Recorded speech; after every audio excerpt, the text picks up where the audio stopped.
Hey, I'm Alicia, and you're listening to Non-Founder Crew, your insider guide to surviving and succeeding in tech startups.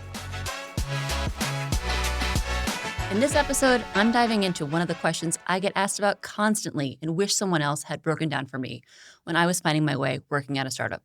And that is how to build your network while working at a startup. Now, I know for a lot of people, even the mention of the word networking is enough to make you shudder. Let's be real, for a lot of us, networking feels like flossing your teeth. You know you should do it, but you don't until you're on the hunt for your next job, or in the case of flossing, it's like 2 days before you see the dentist. Just a side note here, I will say 1 year, my New Year's resolution was to floss my teeth, and I actually did it. To this day, religious flosser. I know, I'm a weirdo. Now, I know networking can feel super cringy for many people, and I used to be one of those. I remember when I had no clue how to network. It felt like I was imposing on someone or being annoying. Hell, it just felt awkward. And for my fellow introverts listening, you're not alone. This was one of the hardest skills I had to figure out in my professional career. I look back to my early attempts to network, and I genuinely cringe. For a while, I thought it was all about going to a meetup or a conference and trying to strike up a conversation with total strangers or folks maybe I tangentially knew. But I just end up hanging with a coworker, looking around a room full of people, and the only thing I would ever come away with was a hangover the next day from all the free drinks that we were getting. It was not productive. But I cannot stress enough how important networking is. Once I built a framework for how to network and built it into my day-to-day, it radically changed my career. With the mindset and behaviors I defaulted to, it unlocked something incredible. A switch from having to go out and hunt for jobs to a constant influx of inbounds. People were coming to me for the first time. I know so many people are struggling right now to find a job. It's absolutely brutal out there. And with AI added into the mix, it's even more of a shit show. Building a network takes time. It's a long game. But it's true what they say. Your network is your net worth. And if tended to properly, your network can help you during career transitions and times of uncertainty. So if you're sitting there thinking to yourself, God, I really need to figure out how to network, these are the unwritten rules I'd share with you. Before I dive in, the biggest thing I will stress here is about how much of this is engineered to become reflexive in your mind. Networking doesn't have to be complex or time-consuming, but it's about compounding habits that scale over time. First and foremost, get on LinkedIn and make sure your profile is complete with a picture, up-to-date work history, the works. I know there's a lot of LinkedIn haters out there, but unless you're like Mark Zuckerberg or something, you need to be on LinkedIn. It's where every recruiter, hiring manager, job seeker is. And it's the place where people can find you. Don't worry, I'm not going to tell you need to start posting every day. I mean, it would make your life a lot easier, but in my view, it's not essential. Now, here are the built-in frameworks I do automatically to not only scale, but nurture my network. First, let's talk about building new connections. So many folks are missing such an important and easy thing to do. And let me stress, natural way to grow their network. And that is to connect with anyone you meet. Okay, maybe not everyone. Like if you're single and dating around, I would not suggest you do this. But besides that, hear me out. There are new connections all around you. You're likely encountering new people somewhat regularly. Make it a habit to just build a connection. Connect with everyone. A few examples. If you're working on a new project and you meet a new vendor, after connect with everyone you met on the call. Like, why not? If you're customer facing or in sales, if you talk with someone on the phone or in person, just send them a connection. And if you meet with someone at a social gathering, like a friend of a friend, and you have a nice interaction, it may sound weird, but why not connect with them? Even if they're not in the same field or industry, people change careers, jobs, cities all the time. And just because they're not directly in your domain doesn't mean that they don't know someone who would really be beneficial to connect with you down the line.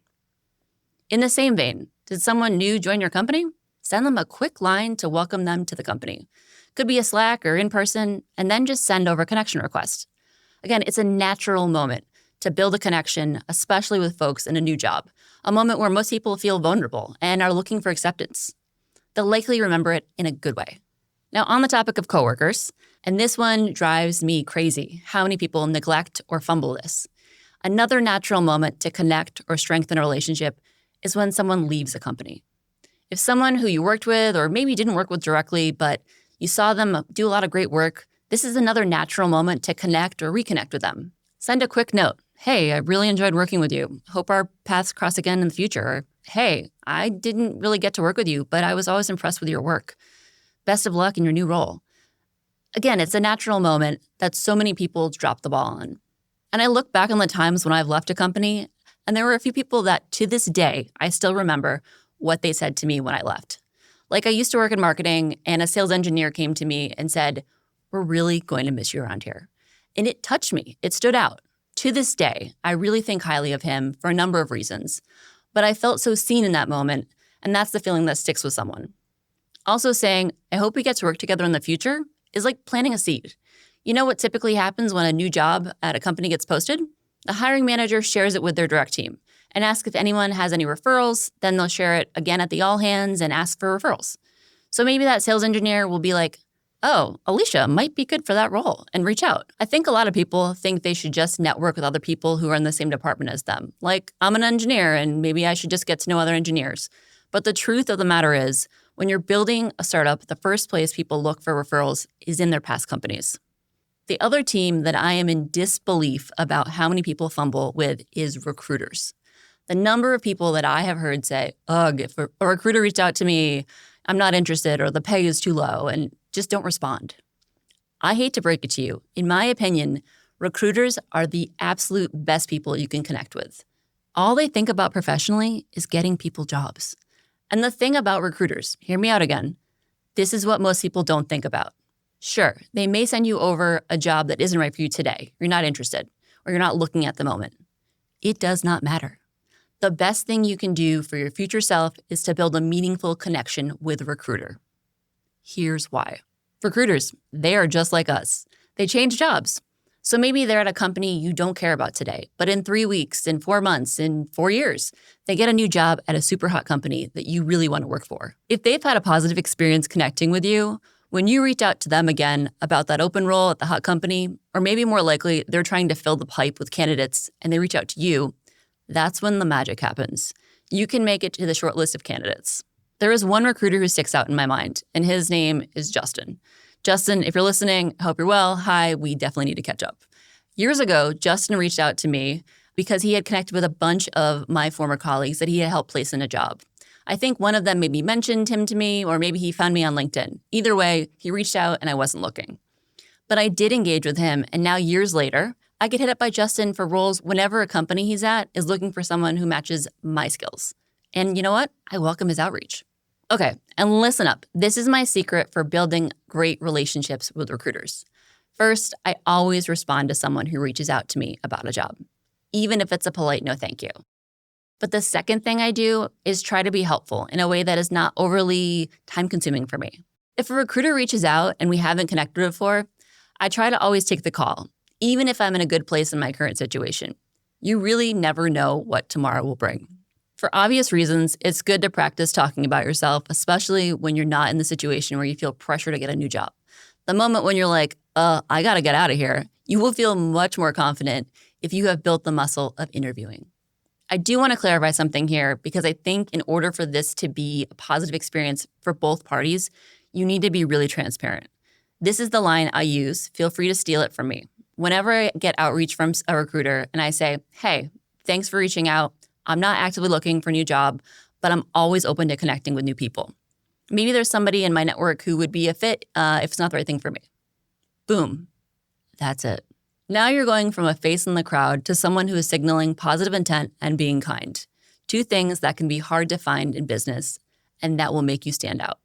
All right, this is my last framework that transformed my networking skills. I want you to build the habit of spending 10 minutes a day on LinkedIn. That's it. Like, make it a recurring meeting on your calendar or part of your routine when you get your afternoon coffee. I don't care, but just 10 minutes. No less, no more. Don't get sucked into the vortex of clickbait, or apparently people are posting pictures of themselves in the hospital right now. Just don't do that. But taking 10 minutes every workday and thoughtfully engaging. Someone you're connected with got a new job? Like it. Maybe add a congratulations comment. Someone was just part of a new feature at their company? Show up and support them.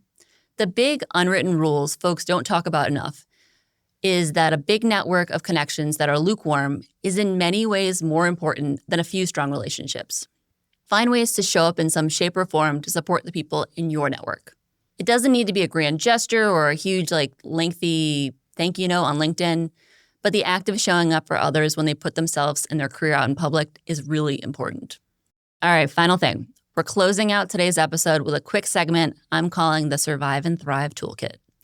I'll highlight resources, products, ideas that I think will help you navigate a tech startup. So today, the tips I've shared with you are really just the tip of the iceberg in terms of getting into the motion of actively working on your network and building it into something big. If you want to take a step further, I've got a recommendation for you. It's a book called How to Take the Work Out of Networking by Karen Wicker. I came across this book when I was going through a career change and had signed up to take part in a program called Never Search Alone, which I would also recommend if you're currently in the midst of a job search and especially if you're feeling behind in your networking. I'll be sure to link to both the book and the careers group in the show notes for you. But the thing I found so valuable with How to Take the Work Out of Networking is that it has actionable skills and advice that you can use right away. And it's one of these great books that you don't need to read it cover to cover and memorize it. You can just pick it up and flip to a section that suits you at that moment in time. There's a whole section dedicated to using LinkedIn. I've recommended this read to a few folks early in their career, but given how fast the world changes, I would recommend it definitely if you're further down the line in your career. Thank you for listening to Non-Founder Crew. If you want more insights, learnings, and stories from the trenches, sign up for my newsletter by going to www.nonfoundercrew.com. And hey, listen, if you know a friend who could stand to hear this advice, send it to them. See you next time.